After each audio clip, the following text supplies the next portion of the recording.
शेतकरी दादा यूट्यूब चॅनलमध्ये आपले सर्वांचे पुन्हा एकदा स्वागत। तर मित्रांनो, आज आपण बघणार आहोत सोयाबीनचे बाजारभाव। लातूर जिल्ह्यातील आदर्श ॲग्रो इंडस्ट्रीज लातूर येथील आजचे सोयाबीनचे बाजारभाव म्हणजे दिनांक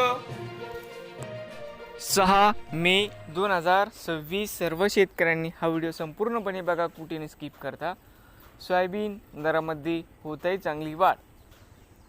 तर मित्रांनो, आजचे चालू खरेदी सोयाबीन बाजारभाव। मित्रांनो, या ठिकाणी तुम्हाला सोयाबीनचे पेमेंट लगेच पाहिजे असेल, लातूरमध्ये आज सोयाबीनला 6400 रुपये क्विंटल लातूरमध्ये आज सोयाबीनला बाजारभाव मिळत आहे। तर मित्रांनो, नवीन आले असाल तर शेतकरी दादा या यूट्यूब चॅनेलला सबस्क्राईब करा, रोज सोयाबीनचे व्हिडिओ बघण्यासाठी। हे होते आजचे लातूर जिल्ह्यातील सोयाबीन मार्केट रिपोर्ट। भेटूया पुढील व्हिडिओमध्ये।